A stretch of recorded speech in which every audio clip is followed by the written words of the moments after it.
जय माता दी दोस्तों, मैं Pawan Dhiman Vishwakarma. I welcome to all in this video. दोस्तों, आज मैं इस वीडियो के माध्यम से आपको बताने वाला हूं कि इस साल आपको पूजा किस प्रकार से करनी है महालक्ष्मी की। इस दिवाली पर जो योग बना हुआ है उस योग पर आप महालक्ष्मी का किस प्रकार से पूजन करें, किस प्रकार से महालक्ष्मी का स्मरण करें कि आपके घर में सुख समृद्धि धन दौलत का आपके घर में सदैव वास रहे। महालक्ष्मी का पूजन करने के लिए आपको यह सामग्री सबसे पहले आपको इकट्ठी करनी है। अब सामग्री क्या क्या है आप लोग सबसे पहले आप उसको नोट कर लेंगे। आपको महालक्ष्मी का यंत्र लेना है, अष्ट लक्ष्मी महायंत्र ले लेना है आपको कुमकुम लेनी है, आपको हल्दी लेनी है, हल्दी की गांठ, हल्दी के गांठ ले सकते हैं, साथ में हल्दी भी लेनी है आपको मिठाई लेनी है, आपको चौकी लेनी है, चौकी मीन्स आपको बाजूट लेनी है लकड़ी की, जो भी चौकी होगी। आपको अक्षत लेने हैं, अक्षत का मतलब पीले फूल आपको लेने हैं, आपको फल ले लेना है, आपको देसी घी लेना है। देसी घी गाय का हो तो आपके लिए सर्वोत्तम माना जाता है, गाय का हो तो। आपको पीला कपड़ा लेना है, आपको जल लेना है, जल गंगा जल लेना है, आपको धूप लेनी है, आपको कमलगट्टे के बीज लेने हैं, आपको साथ में कमलगट्टे की माला भी आपको लेनी है, आपको लकड़ी लेनी है, आपको मोली लेनी है, मोली मीन्स कलावा आपको ले लेना है, आपको पीली कोड़ियां लेनी है, आपको आसन लेना है और आपको लेना है महालक्ष्मी का प्रिय फूल यानी कि कमल का फूल आपको ले लेना है। तो ये सामग्री आपको सबसे पहले तैयार कर लेनी है। ये सामग्री तैयार करने के पश्चात अब आपको करना क्या है, सबसे पहले अब सामग्री तैयार होगी आपको। अब आप माँ लक्ष्मी का पूजन जब आप प्रारंभ करेंगे, जो भी मुहूर्त है उस मुहूर्त को देखते हुए आप माँ लक्ष्मी का पूजन स्टार्ट करेंगे। आपने जो भी लकड़ी की बाजूट ले रखे, जो भी लकड़ी की चौकी ले रखे, उस चौकी के ऊपर आप पीला कपड़ा है वो आप बिछा लेंगे और उसके ऊपर अष्ट लक्ष्मी का जो यंत्र आपने लिया है आप उसको वहां पर स्थापित कर देंगे। माँ लक्ष्मी की जो फोटो है आप उसको वहां पर स्थापित कर देंगे। उसके बाद जो भी सामग्री आपने ली, जो भी आपने आसन लिया अपने बैठने के लिए, आप उसको पवित्र करेंगे। अपने आप को पवित्र करना है आपको। गंगा जल और या फिर आप गोमूत्र मिले तो गोमूत्र का आप छिड़काव कर करके आपने अपने आप को, अपने आसपास का जो वातावरण है आपने उसको स्वस्थ करना है, साथ में अपने आप को भी आपने पवित्र करना है। तो अपने आप को पवित्र करने के लिए आपको करना क्या है, आपको इस प्रकार से हाथ लेना है, जल डालना है और आपने आचमन करना है इस प्रकार से मंत्रों के साथ। आपको बोलना है ओम केशवाय नमः, ओम माधवाय नमः, ओम नारायणाय नमः। इस प्रकार से तीन बार आपने मंत्र बोलना है और आपने आचमन करना है, पानी पीना है आपने। और उसके बाद ओम गोविंदाय नमः का उच्चारण करते हुए आपने अपने हाथों को धो लेना है। तो आपने इस प्रकार से अपने आप को पवित्र कर लेना है। जब आप अपने आप को पवित्र कर लेंगे उसके पश्चात आपको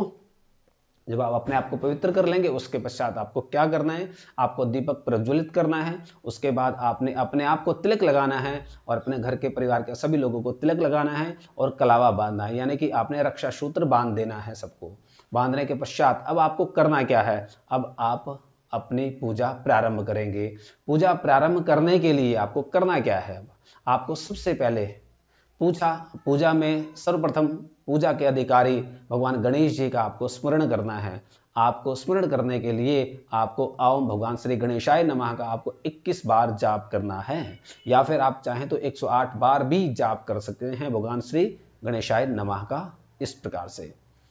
और उसके पश्चात भगवान श्री गणेश जो है वो प्रथम पूजा के अधिकारी हैं, सभी ज्येष्ठों में ज्येष्ठ माने जाते हैं, रिद्धि और सिद्धि के दाता माने जाते हैं। इसलिए कोई भी पूजा, कोई भी यज्ञ, कोई भी हवन जब आप करते हैं तो वहां पर उनकी सबसे पहले पूजा की जाती है। इनकी पूजा के पश्चात आपको करना क्या है, आपको महालक्ष्मी के जो अष्ट स्वरूप हैं, यानी कि जो आठों दिशाओं में जो माँ लक्ष्मी विद्यमान है, उन माँ लक्ष्मी का आपने जाप करना है। आप अष्ट लक्ष्मी यानी कि अष्ट लक्ष्मी का आपने पूजन करना है। अष्ट लक्ष्मी का पूजन किस प्रकार से करना है, आपको इस प्रकार से हाथ में एक कमल और एक फूल ले लेना है। कमल का मिल जाए तो ठीक है, नहीं तो कोई बात नहीं, आप पीला फूल ले लेंगे। आप साथ में उसमें जल ले लेंगे, आपने अक्षत रखना है उसमें और पानी के छींटे दे करके आपने महालक्ष्मी को अर्पित करना है। आपको जो पहला मंत्र बोलना है, ओम काम लक्ष्मी नमः, पहला मंत्र आपको ये वाला बोलना है। उसके बाद ओम सौभाग्य लक्ष्मी नमः,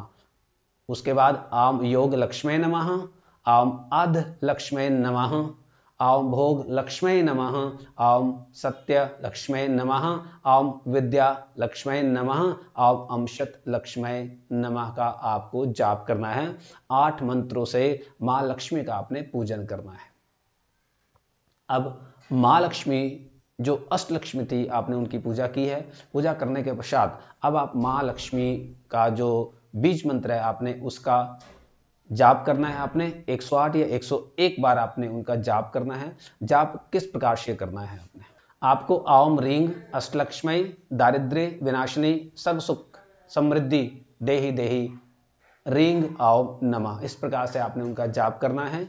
108 या 101 बार आपने मां लक्ष्मी का मंत्र का उच्चारण करना है कमलगट्टे की माला से, या फिर आप चाहें तो हवन भी कर सकते हैं। हवन करने के लिए आपको करना क्या है, हवन करने के लिए आपको कमलगट्टे के बीजों को गाय के घी के अंदर डुबो देना है। उसके बाद एक एक आहुति आपने अग्नि के अंदर आपने देनी है। इस प्रकार से इस मंत्र का उच्चारण करते हुए तो इस प्रकार से आपको महालक्ष्मी का आपने पूजन करना है। दोस्तों, महालक्ष्मी का पूजन करने के पश्चात आपने महालक्ष्मी से क्षमा प्रार्थना करनी है। ए महालक्ष्मी, ए परमेश्वरी, मैंने आज यथाशक्ति यथाविधि मैंने जो पूजन किया है आप उसको स्वीकार करें। आपकी पूजा में, आपकी स्तुति में अगर मुझसे कोई गलती हो गई हो, मुझसे कोई त्रुटि हो गई हो, मैंने कोई न्यूनता या अधिकता कर दी हो तो आप उसे क्षमा करें और मेरी इस पूजा को आप स्वीकार करें और मुझ पर और मेरे घर पर परिवार पर आप अपने कृपा दृष्टि बनाए रखें। इस प्रकार से आपने महालक्ष्मी माता से आपने क्षमा प्रार्थना करनी है। तो इस प्रकार से आपने पूजा करने के पश्चात महालक्ष्मी को भोग लगाना है। भोग लगाने के पश्चात आपने वो जो प्रसाद है, वो जो मिठाई आपने महालक्ष्मी को भोग लगाई है, इसके पश्चात आपने पूरे परिवार को उसको वितरित करना है, पूरे परिवार में उसको बांट देना है प्रसाद स्वरूप। दोस्तों, महालक्ष्मी का पूजन बड़ा ही सर्वश्रेष्ठ माना जाता है। साल में एक बार महालक्ष्मी का ये जो पूजन किया जाता है ये सर्वश्रेष्ठ माना जाता है, क्योंकि ये जो अमावस्या की रात होती है बड़ी ही दुर्लभ होती है। तो इस रात को जो आप पूजन करते हो, इस पूजन से आपके घर में पूरे साल सुख समृद्धि धन दौलत का आपके घर में वास रहता है। तो विधि विधान से पूजा करना आपके लिए, हमारे लिए, सभी के लिए अत्यंत आवश्यक होता है। तो दोस्तों, इस प्रकार से आपने मां लक्ष्मी का पूजन करना है। संकल्प लेने के साथ आप पूजन प्रारंभ करेंगे। तो दोस्तों, जब भी आप कोई भी पूजा, कोई भी हवन करते हैं तो वहाँ पे संकल्प लिया जाता है। आपने प्रारंभ में संकल्प लेना है अपने, जब भी आप पूजन करेंगे तो जब भी आप पूजन करेंगे संकल्प लेने के पश्चात अपने पूजा प्रारंभ करने हैं। तो इसी के साथ में अपने शब्दों को विराम देता हूँ। जय माता दी दोस्तों।